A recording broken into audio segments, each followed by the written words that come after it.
Hello friends, good morning. ઇકોનોમિક્સની અંદર ગયા લેક્ચરમાં આપણે ભારતની જે વિદેશ વેપાર જે હતો એ વિદેશ વેપાર નીતિના આપણે તબક્કા શીખ્યા હતા. એ તબક્કાની અંદર પહેલો તબક્કો હતો વૈશ્વિકીકરણ પહેલાની વ્યાપાર નીતિ અને બીજો તબક્કો હતો વૈશ્વિકીકરણ પછીની વ્યાપાર નીતિ. કે વૈશ્વિકીકરણ લાગુ પડે એ પહેલા દેશમાં કેવી રીતે વેપારની નીતિ હતી અને વૈશ્વિકીકરણ લાગુ કર્યા પછી દેશમાં વેપારની નીતિ કેવી હતી એની ચર્ચા કરી હતી.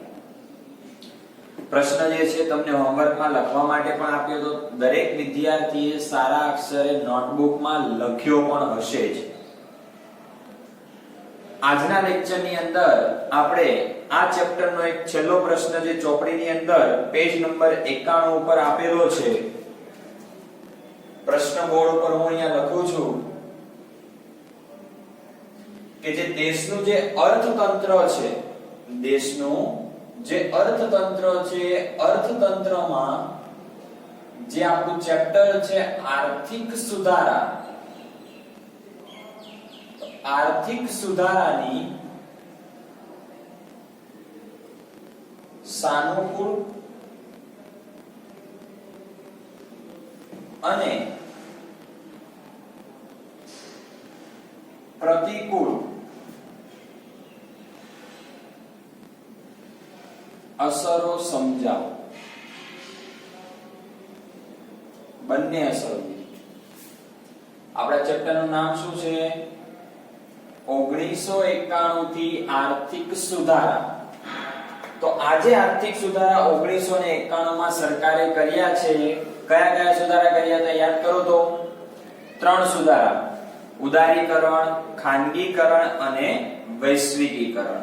તો આ 3 સુધારામાં સરકારે જે સુધારા કર્યા એની સાનુકૂળ એટલે દેશ ઉપર એની શું અસર થઈ, કેવા પ્રકારના પરિવર્તનો આયા, હકારાત્મક શું અસર થઈ એ જોવાની છે. અને પ્રતિકૂળ એટલે કે એની નકારાત્મક અસર શું થઈ દેશ ઉપર એની ચર્ચા કરવાની છે. તો સૌપ્રથમ પહેલા આપણે સાનુકૂળ અસરો જોવાના છીએ. કઈ અસરો? સાનુકૂળ.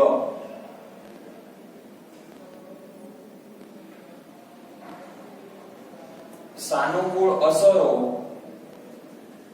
એને આપણે બીજા શબ્દોમાં કહીએ હકારાત્મક અસરો, જેને આપણે કહીએ ને કે પોઝિટિવ રિવ્યુ આવ્યો. આ પોઝિટિવ ઇફેક્ટ આપણે જોવાની છે કે દેશની અંદર આર્થિક સુધારા કર્યા પછી કેવા પ્રકારના પોઝિટિવ ઇફેક્ટ થયા છે, હકારાત્મક અસરો આવી છે, એની ચર્ચા આપણે કરવાની છે. ક્લિયર છે?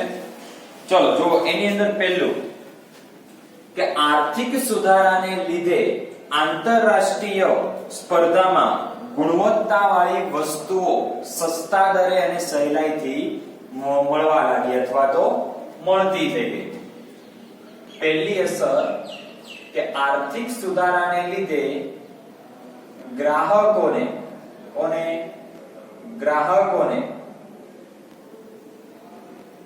આંતરરાષ્ટ્રીય બજારમાં, આંતરરાષ્ટ્રીય એટલે કે વૈશ્વિક બજારની અંદર ચીજ વસ્તુ કે સેવા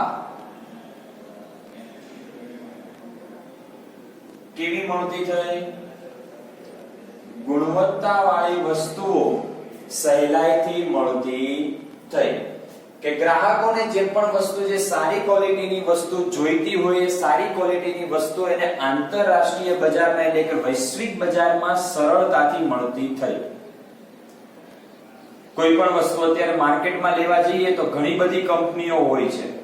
કોઈ પણ વસ્તુ ખરીદો એના પેકેટની પાછળ એની કંપનીની સંપૂર્ણ વિગત હોય કે કંપની ક્યાંની છે.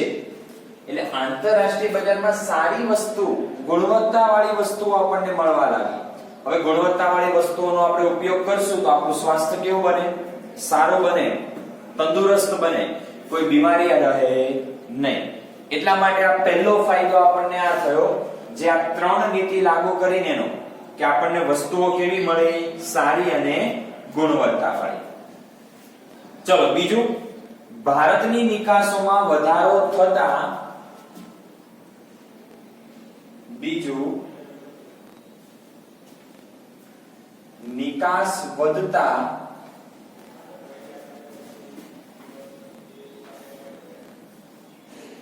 હુંડિયામણ પણ દેશમાં શું થયું? વધ્યું. કે દેશની અંદર નિકાસનું પ્રમાણ વધ્યું તો સામે શું થયું? હુંડિયામણ વધ્યું. ગઈકાલે જ મેં તમને ઉદાહરણ સમજાવ્યું હતું બે દેશો વચ્ચેનું, કે ભારત દેશ અને અમેરિકા દેશ. કે ભારત દેશનું ચલણી નાણું રૂપિયો છે, જ્યારે અમેરિકાનું ચલણી નાણું ડોલર છે. ભારત કોઈ પણ વસ્તુની નિકાસ કરે છે ક્યાં? અમેરિકામાં. તો અમેરિકા વાળો વ્યક્તિ કે એ દેશમાં કોઈ પણ વ્યક્તિ હશે, એ જે વસ્તુની ખરીદી કરે છે તો એ વસ્તુ આપણને પેમેન્ટ કેમાં કરશે? ડોલરમાં. તો ભારતની અંદર શું આવશે? વિદેશી હુંડિયામણ આવશે. તો ભારતે નિકાસનું પ્રમાણ વધાર્યું તો સામે એને વિદેશી હુંડિયામણ પણ કેવું મળશે? વધારે મળે છે. આ બીજો આપણે ફાયદો થયો. ત્રીજું કારણ જોઈએ કે સીધા વિદેશી મૂડી રોકાણને લીધે રાજ્યના દેવા અને ખર્ચમાં શું થયો? ઘટાડો થયો. સીધા વિદેશી મૂડી રોકાણને કારણે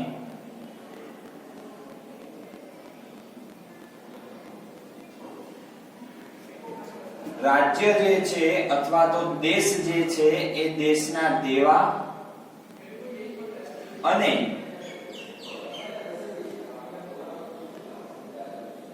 ખર્ચમાં શું થયો? ઘટાડો થયો. તો કે આ કેવી રીતે થયું સર? જો હું તમને સમજાવું. અમેરિકા જેવા દેશમાંથી કોઈ કંપની ભારતમાં આવે છે. અમેરિકા જેવા દેશમાંથી કોઈ કંપની ભારતમાં આવે છે તો ભારત સરકાર માટે ફાયદો શું થયો? કે રોકાણ કોણ કરશે? અમેરિકા વાળી કંપની. વસ્તુ, કાચો માલ બધું કોણ ખરીદશે? અમેરિકા વાળી કંપની. તો બોલો, તો આપણને તો ફાયદો થયો ને, કે કોઈ વિદેશી કંપની આપણા દેશમાં આવીને પોતાની જાતે ઉદ્યોગની શરૂઆત કરે છે. આનાથી ઊંધું વિચારો તો કે ભારત સરકારે પોતે જ આ ઉદ્યોગ ચાલુ કરવો હોય તો અમેરિકાથી માલ સામાન મંગાવવો પડે. ઉદ્યોગની સ્થાપના માટે મૂડી ભંડોળ જોઈએ. તો દેશનું દેવું શું થાય? વધે. કારણ કે સરકાર પાસે મૂડી ન હોય તો ઉછીની મૂડી લેવી પડે, અને ઉછીની મૂડી લઈ તો દેવું અને ખર્ચ શું થાય? વધે. પણ એની કરતા બેટર એ છે કે ડાયરેક્ટ કોઈ બીજી કંપનીને બોલાવો તમે દેશમાં, અને એ જ કંપની ઇન્વેસ્ટમેન્ટ કરશે, એ જ કંપની પ્રોડક્શન કરશે, એ જ કંપની સેલ્સ કરશે. તો રાજ્યમાં સીધા વિદેશી મૂડી રોકાણ, ડાયરેક્ટ ઇન્વેસ્ટમેન્ટ થયું તો દેવું અને ખર્ચ આપણો શું થઈ ગયો? ઘટી ગયો. કે સરકારને કોઈ દેવું કે ખર્ચ થશે નહીં. ક્લિયર છે? ચલો આગળ જોઈએ છીએ. ચોથું, દેશમાં રોકાણો વધતા ખાનગી ક્ષેત્રનો વિકાસ થયો. દેશની અંદર રોકાણ વધતા ખાનગી ક્ષેત્રનો પણ શું થયો? વિકાસ થયો. સ્વાભાવિક છે, દેશની અંદર જેટલું રોકાણ વધશે તો સામે ખાનગી ક્ષેત્ર શું થશે? ડેવલપ. કારણ કે આપણે આગળ શીખીને આવ્યા કે જાહેર ક્ષેત્ર પાછળ સરકાર મૂડી ખર્ચી શકે તેમ ન હતી, તો આવા જાહેર ક્ષેત્રના એકમોમાં રોકાણ કોણે કર્યું? ખાનગી ક્ષેત્રોએ. ખાનગી ક્ષેત્ર પાસે પૈસા હતા, મૂડી હતી, ભંડોળ હતું, તો એણે જાહેર ક્ષેત્રનો વિકાસ કર્યો. એટલે જાહેર ક્ષેત્ર શેમાં પરિણમ્યું? ખાનગી ક્ષેત્રમાં. એટલે ધીમે ધીમે દેશની અંદર ખાનગી ક્ષેત્રનું પ્રમાણ પણ શું થયું? વધવા લાગ્યું. હવે ખાનગી ક્ષેત્રનું પ્રમાણ વધ્યું તો સામે લોકોની રોજગારી અને આવક પણ શું થઈ? વધી. કોઈ નવું એકમ આવશે, રોજગારી મળશે, આવક પણ વધશે. કોઈ કંપની હોય, તમે વર્ષોથી કામ કરો છો તો આપણને ખબર છે કંપનીના નિયમ પ્રમાણે દર વર્ષે એમાં ઇન્ક્રીમેન્ટ મળતું, એટલે લોકોની આવક પણ શું થાય? વધે. કોઈ નવી કંપની આવે છે તો નવા લોકોને શું મળશે? રોજગારી મળશે. એટલે ખાનગી ક્ષેત્રનો વિકાસ થતા દેશની અંદર રોજગારી અને આવકની તકો પણ શું થઈ? વધવા લાગી. આગળ જુઓ, આર્થિક સુધારાને લીધે ભ્રષ્ટાચાર, અમલદારશાહી, નિર્ણયોની વિલંબતા વગેરેમાં ઘટાડો થયો. કે આર્થિક સુધારા દેશની અંદર આવ્યો તો એની અંદર કયા કયા ફેરફારો થયા? જુઓ, પહેલું ભ્રષ્ટાચાર ઓછો થઈ ગયો. બીજું, અમલદારશાહી. અમલદારશાહી એટલે રાજકીય શાસન, કે રાજા હોય, રાજા જે પ્રમાણે હુકમ આપે એ પ્રમાણે કામ કરે, તો એ અમલદારશાહી પણ નીકળી ગઈ. કોઈ રાજા નહીં, જનતા પોતે વોટ કરે, પોતાની જાતે પોતાનો રાજા પસંદ કરે, અને રાજા જે પ્રમાણે કરે એ પ્રમાણે સંપૂર્ણ દેશ શું કરતો હોય છે? કામ કરતો હોય છે. એટલે અમલદારશાહી જે હતી કે રાજા જે પ્રમાણે હુકમ આપે એમ તો એ બંધ થઈ ગઈ. દરેક લોકોને સ્વતંત્રપણે અધિકાર આપ્યો કે પોતાની જાતે નિર્ણયો લઈ શકે છે. અને ત્રીજો સુધારો એણે કર્યો, નિર્ણયોની વિલંબતા.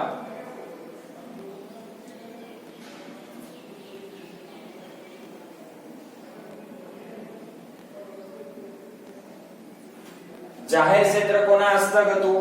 સરકાર હસ્તક. એની અંદર નિર્ણય લેવો હોય તો સરકારને પૂછવા જવાનું, સરકાર ચર્ચા વિચારણા કરે પછી નિર્ણય લેવાય. પણ એની સરખામણીએ ખાનગી ક્ષેત્ર વિચારો તો પોતાની જાતે જ માલિકે ડિસિઝન લેવાના છે. જરૂરી મીટિંગ કરશે, ઓન ધ સ્પોટ એનું શું આપી દેશે? ડિસિઝન. આ નિર્ણય ફાઇનલ. એટલે જો નિર્ણયમાં વિલંબતા, આ બધાની અંદર ક્રમશઃ શું થવા લાગ્યો? ઘટાડો થવા લાગ્યો. કે નિર્ણયો પણ ઝડપથી લેવા લાગ્યા, અમલદારશાહી પણ ઘટવા લાગી, અને ભ્રષ્ટાચાર પણ શું થયો? ધીમે ધીમે ઘટવા લાગ્યો. એનું ઉદાહરણ લેવું હોય તો ભારતના ખેડૂતો. આપણને ખબર છે ખેડૂતોને પાક નિષ્ફળ થાય તો સરકાર એની ઉપર પાક વીમો આપતી હતી. પણ પહેલાના સમયમાં કોઈ ડિજિટલ યુગ ન હતો, એટલે વચ્ચેવાળા લોકો જે હતા એ શું કરતા હતા? ખેડૂતોના પૈસા ખાઈ જતા હતા. એટલે ભ્રષ્ટાચાર થઈ ગયો. બીજી વસ્તુ તમે જોવા જાવ, સરકારની તમારે કોઈ પણ કામકાજ કરાવવું હોય તો રિશ્વત આપવી પડતી હતી, જેનું પ્રમાણ ક્રમશઃ દિવસે ને દિવસે શું થતું જાય છે? ઘટતું જાય છે. શા માટે? કારણ કે ડિજિટલ સરકારે સંપૂર્ણ ઓનલાઈન કરી દીધું છે, અને ઓનલાઈનમાં કોઈ પણ જાતની તમે છેતરપિંડી કરી શકતા નથી. એટલે ધીમે ધીમે આર્થિક સુધારા અને વૈશ્વિકીકરણના કારણે ભ્રષ્ટાચારમાં ઘટાડો થયો, અમલદારશાહીમાં ઘટાડો થયો, અને નિર્ણયોમાં જે વિલંબતા, નિર્ણય લેવામાં મોડું થતું હતું, એ પણ ધીમે ધીમે શું થયું? ઘટવા લાગ્યું. કે ઝડપી નિર્ણયો લેવા લાગ્યા. ક્લિયર છે? આગળ જુઓ, વસ્તુ અને સેવામાં શું થયું? વધારો થયો.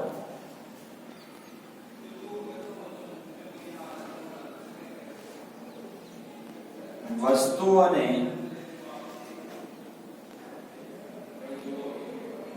સેવામાં વધારો. કે વસ્તુ અને સેવા, કે દેશની અંદર ખાનગી ક્ષેત્રનો વિકાસ થયો, સાથે સાથે વિદેશોમાંથી નવી ટેકનોલોજી, નવા યંત્રો, આ બધુંની આયાત કરવામાં આવી. હવે આયાત થઈ તો સ્વાભાવિક છે વસ્તુ અને સેવામાં શું થશે? વધારો થશે. પહેલાના સમયની વાત કરો તો આપણને બધી સેવા મળતી હતી નહીં. અમુક સેવાઓથી આપણે વંચિત રહી જતા હતા. ગરીબ ગામડામાં આપણને ખબર છે વીજળી પહેલા નહોતી મળતી, અત્યારે ગામે ગામ શું મળે છે? વીજળી મળે છે. પાણી પહોંચતું કર્યું છે નર્મદાનું. એટલે કે જે સેવાઓ આપણને નથી મળી એ સેવાઓ હવે આપણને શું મળી છે? મળવા લાગી છે. એટલે સેવાઓમાં અને વસ્તુઓમાં શું થયો? વધારો થયો. પહેલાના લોકો આપણને ખબર છે સાદું જીવન જીવતા હતા, સાત્વિક ભોજન લેતા હતા, બહારનું કોઈ ચીજ વસ્તુ નહીં. અત્યારે જોવો તો કેટલા બધા ફાસ્ટ ફૂડ માર્કેટમાં મળે છે. તો વસ્તુ અને સેવાની સરખામણીમાં શું થવા લાગ્યો? વધારો. આગળ કીધું છે સામાજિક, રાજકીય અને સાંસ્કૃતિક સંબંધો પણ શું થવા લાગ્યા? મજબૂત થવા લાગ્યા. અન્ય દેશ સાથેના સામાજિક,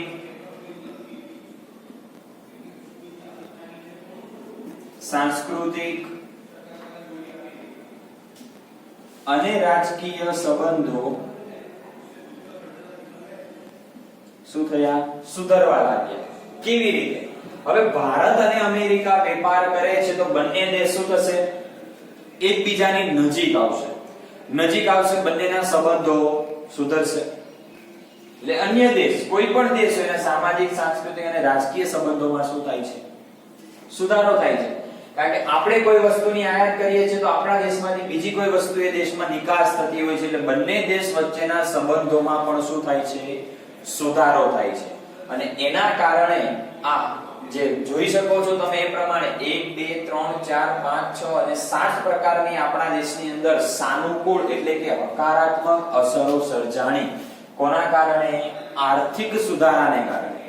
કે આ 7 બાબતોની અંદર તમે જોઈ શકો છો દેશની અંદર વિકાસ થયો, દેશનો વૃદ્ધિ દર વધ્યો, દેશની અંદર રોજગારી વધી, આવક વધી, વસ્તુઓ અને સેવાઓનું પ્રમાણ પણ દેશમાં શું થયું? વધવા લાગ્યું. ક્લિયર છે? તો આ 7 હકારાત્મક અસરો.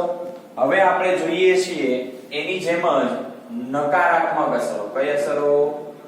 નકારાત્મક એટલે એને બીજા શબ્દોમાં શું કહેવાય? પ્રતિકૂળ અસરો.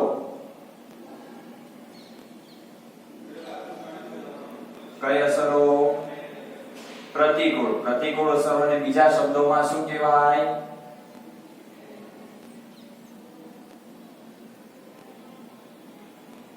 નકારાત્મક અસરો.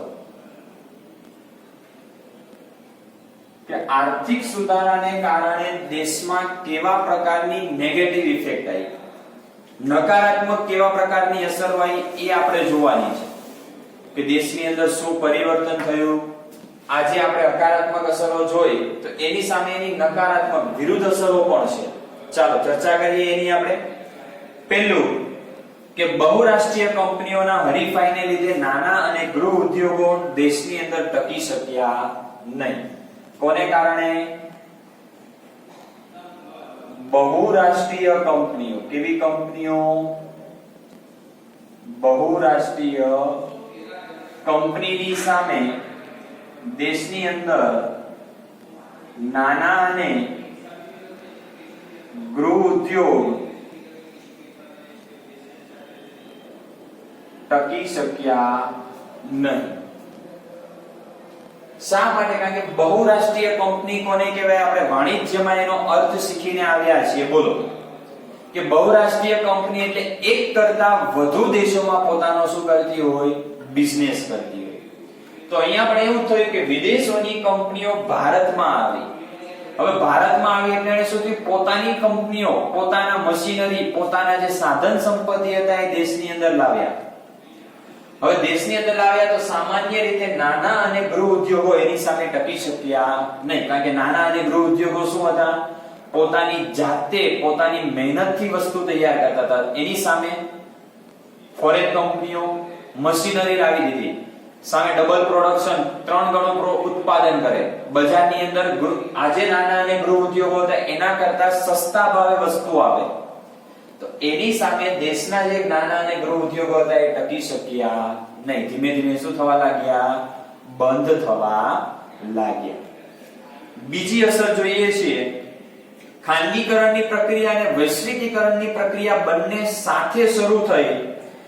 તેના કારણે ઉત્પાદકોએ આંતરરાષ્ટ્રીય સ્પર્ધાનો સામનો કરવો પડ્યો અને પરિણામે ઉદ્યોગોને પણ ભારે નુકસાન થયું. કઈ બે પ્રક્રિયા સાથે શરૂ થઈ? તો ધ્યાન રાખજો, ખાનગીકરણ અને વૈશ્વિકીકરણ. આ બંનેની પ્રક્રિયા એક સાથે શરૂ થઈ હોવાથી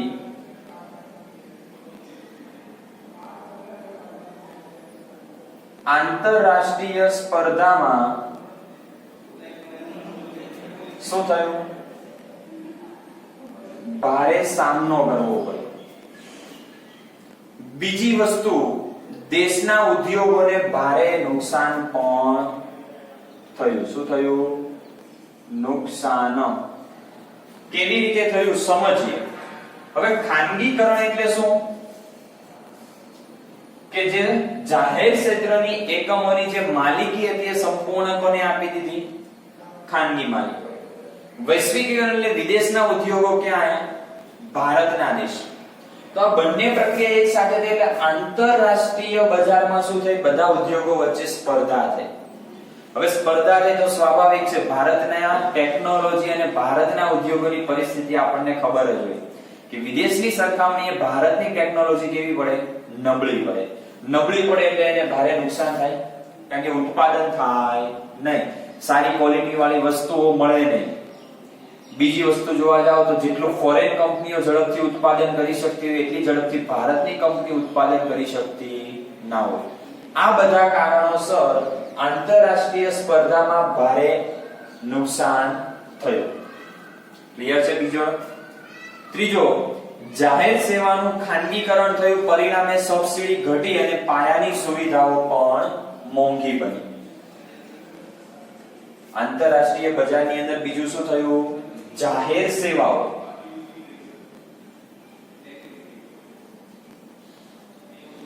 એનું સરકારે શું કરી નાખ્યું?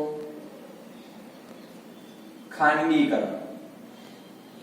ખાનગીકરણ કર્યું, સાથે સાથે દેશની અંદર જે પાયાની સુવિધાઓ હતી,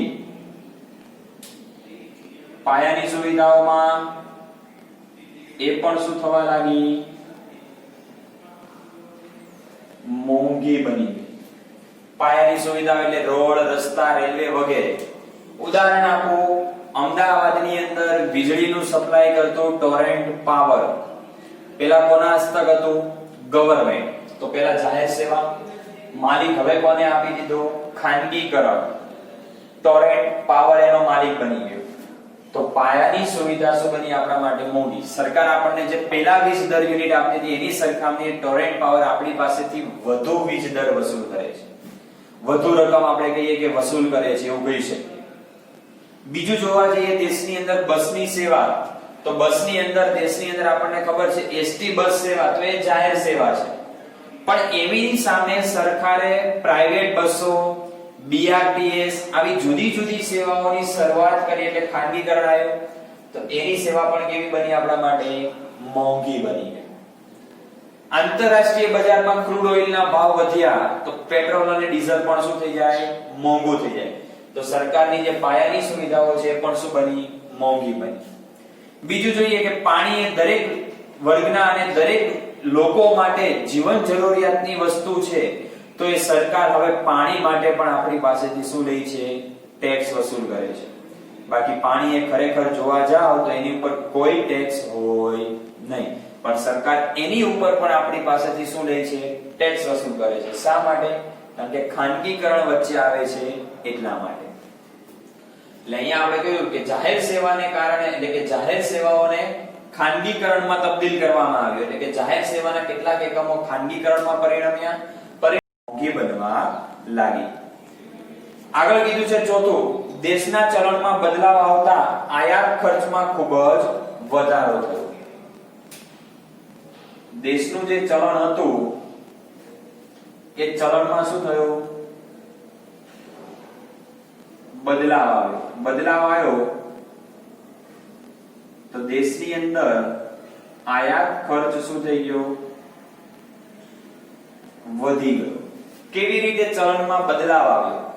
તો વિદ્યાર્થી મિત્રો યાદ રાખો, આપણું જૂનું ચલણ હતું રૂપિયો, જેને આપણે આ પ્રમાણે લખતા હતા. પણ 1991 માં સુધારા કર્યા અને ત્યારે દેશની અંદર રૂપિયાનું નિશાન આ સંજ્ઞાથી હવે દર્શાવવામાં આવે છે. તો જો ચલણ બદલાણું તો દેશની અંદર આયાત ખર્ચ શું થયો? વધી ગયો. બરાબર? દેશની અંદર આયાત ખર્ચ વધ્યો કારણ કે ભારતીય રૂપિયા સામે ડોલરના ભાવ કેવા હતા? ખૂબ જ વધારે હતા. એટલે આયાત ખર્ચ શું થયો? વધ્યો, કારણ કે દેશની અંદરથી તમે કોઈ પણ વસ્તુ આયાત કરો તો ડોલરમાં પેમેન્ટ આવે, ડોલરને પાછો રૂપિયામાં કન્વર્ટ કરો તો મૂડી કેવી થઈ જાય? તમારી ઓછી થઈ જાય છે. આગળ જોઈએ, જીવન જરૂરી ચીજ વસ્તુઓ કરતા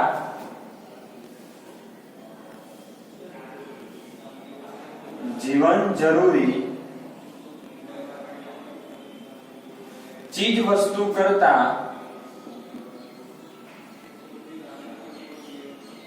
મોજ શોખની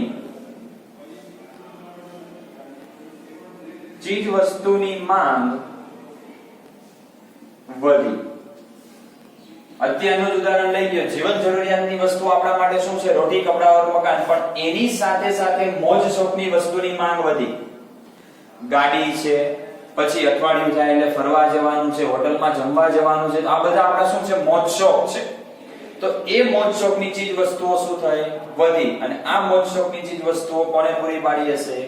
વિદેશી કંપનીઓએ. આગળ કીધું છે WTO જે હતું, વર્લ્ડ ટ્રેડ ઓર્ગેનાઇઝેશન, એને ગુણવત્તાના ધોરણો ઊંચા નક્કી કર્યા, જેના પરિણામે ભારતની કેટલીક વસ્તુની નિકાસ પર શું થયા? પડકારો ઊભા થયા. કોણ આવ્યો હવે? WTO. એને ગુણવત્તાના ધોરણો કેવા નક્કી કર્યા? ઊંચા નક્કી કર્યા. એટલે ઊંચી ગુણવત્તાવાળી વસ્તુની તમે નિકાસ કરી શકો. તો જેની સામે ભારતની વસ્તુની નિકાસ પર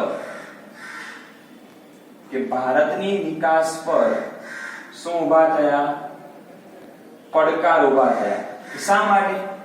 કારણ કે ભારત પાસે જૂની ટેકનોલોજી, સામાન્ય ટેકનોલોજી હતી. એની ટેકનોલોજીની ગુણવત્તાની વસ્તુ કેવી હોય? ઓછી ગુણવત્તાવાળી અથવા તો નીચી ગુણવત્તાવાળી. હવે નીચી ગુણવત્તાવાળી હોય તો WTO તમને વસ્તુની નિકાસ કરવાની પરમિશન આપે નહીં. એટલે ભારતના નિકાસ સામે શું થઈ ગયો? પડકાર ઊભો થઈ ગયો. કારણ કે દેશની ગુણવત્તાવાળી વસ્તુ કેવી હતી? ઓછી ગુણવત્તાવાળી હતી. એટલા માટે આર્થિક અસમાનતાની અંદર વધારો થયો.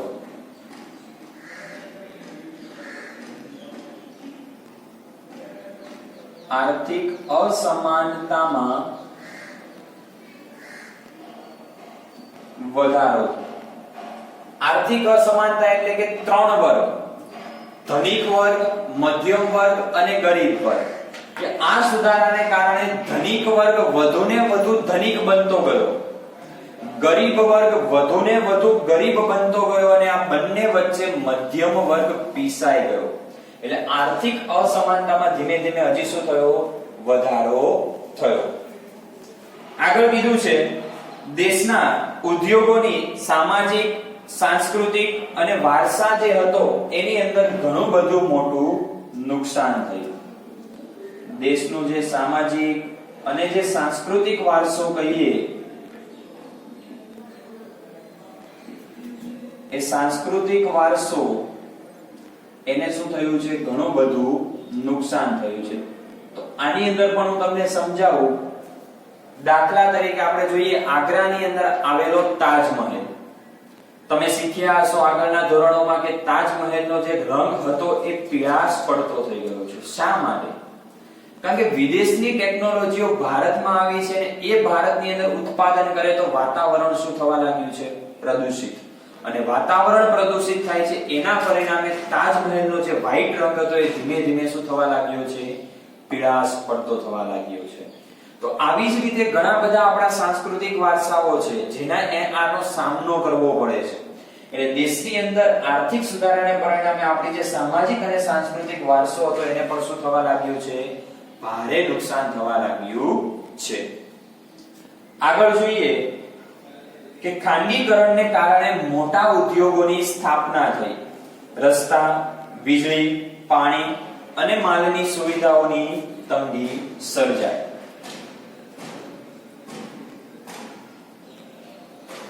ખાનગીકરણને કારણે શેની શરૂઆત થઈ? મોટા ઉદ્યોગોની શરૂઆત થઈ. કારણ કે ખાનગીકરણ આવ્યું એટલે મૂડીરોકાણ વધી ગયું, મૂડીરોકાણ વધ્યું એટલે મોટા મોટા ઉદ્યોગો દેશમાં શરૂ થયા. હવે ઉદ્યોગોનું સ્વરૂપ મોટું છે તો એની માટે રસ્તા, વીજળી, કાચો માલ વગેરેની શું આવી? તંગી સર્જાઈ. કારણ કે મોટા ઉદ્યોગો તો સ્વાભાવિક છે ત્યાં સુધી આવવા જવા માટેનો રસ્તો તૈયાર કરવો, એમને વીજળી પણ પૂરતા પ્રમાણમાં પૂરી પાડવી પડે, કાચો માલ પણ મોટા પ્રમાણમાં જોઈએ. તો આ બધાની શું સર્જાણી? તંગી. કારણ કે એક સાથે મોટા મોટા ઉદ્યોગોની સ્થાપના થાય તો મોટો ઉદ્યોગ હોય તો કાચો માલ પણ મોટા પ્રમાણમાં જરૂર પડે છે. ક્લિયર છે? તો આ હતી દેશની અંદર નકારાત્મક અસરો. કેટલી નકારાત્મક અસરો શીખ્યા? 1 2 3 4 5 6 7 8 અને 9 કે દેશની અંદર આર્થિક સુધારાના બંને પાસા સર્જાણા. હકારાત્મક પાસું પણ જોવા મળ્યું અને નકારાત્મક પાસું પણ જોવા મળ્યું. ક્લિયર છે? ચોપડીની અંદર ખૂબ જ ગૂંચવણભરી માહિતી છે. મેં જે સરળ ભાષામાં તમને સમજાવી છે એ વ્યવસ્થિત અને સારા અક્ષરે નોટબુકમાં એક વખત લખવાની છે. અને આજનું હવે હોમવર્ક જોઈએ તો અહીંયા આપણું આ ચેપ્ટર નંબર 8 જે છે એ પૂર્ણ થઈ ગયું. ચેપ્ટર નંબર 8 આપણું પૂર્ણ થઈ ગયું. તો હોમવર્ક ની અંદર સ્વાધ્યાયમાંથી પ્રશ્ન 1, પ્રશ્ન 2 અને પ્રશ્ન 3 આ 3 પ્રશ્નો તમારે લખવાના છે. પહેલા વ્યવસ્થિત સારા અક્ષરે આ પ્રશ્ન લખવાનો, હકારાત્મક અને નકારાત્મક અસરો એ લખાઈ જાય પછી સ્વાધ્યાયના 3 પ્રશ્નો નોટબુકમાં લખવાના છે. ક્લિયર? ઓકે. તો સારું, ચલો હવે આપણે મળીશું નેક્સ્ટ લેક્ચરમાં એક નવા ચેપ્ટર સાથે. Thank you.